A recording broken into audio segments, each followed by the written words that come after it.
Pitmaster Z-Paul. Pinakagwapo nila. Bisita ha? Oh, lagay na.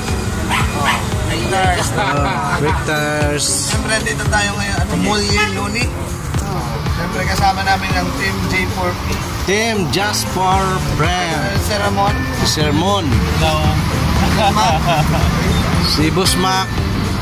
Yung boss namin. Ayan yung boss namin. Yun yung boss. Maglalagay tayo ng sticker dito. At saka hindi aabot ng kamay. Oy, si Pitik Idol GM pa. Natin sa gulong Victors. Victors.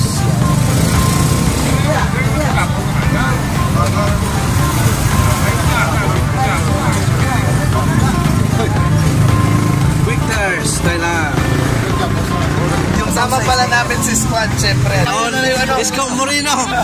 Mamaya na lang yung sticker ko kasi hindi ko natala. Ang team namin nandito. Nandito rin. Ang team namin sa J4P. Boy Chamba. Oy, Pachamba to ah. Nandito, isa sa kaibigan natin si Sermon. Monsignor Aguila.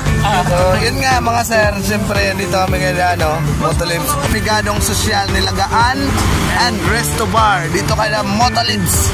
Meron pa sticker wall. Meron pa doon? Opo. Madami?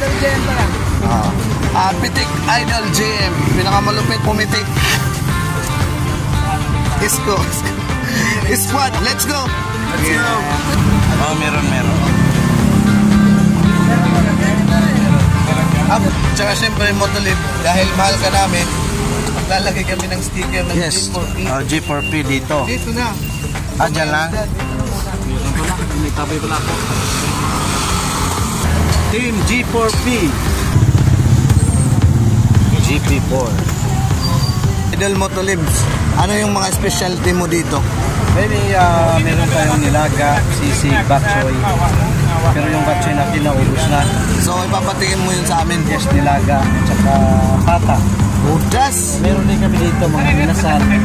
So, ito pala guys yung tambayan ng mga riders. Imbitahan mo sila, pumunta dito. So, ito yung tambayan ni Ma'am Daniela, ni Ma'am Gemily, si Sir Nats. Every time na pumunta ng Iloilo dito sa Bumigirin. So, like lahat ng Philippine Motorcycle Tourism nakapunta rin dito. Sila Sir Cesar, Unico, lahat. So yung mga hindi pa nakapunta, imbitahan natin. Sa hindi pa nakapunta sa Pigadong Sosyal, bisitahan nyo dito guys. So, mabait yung may-ari dito. Let's go. Geng-geng na muna. Geng-geng. Geng-geng.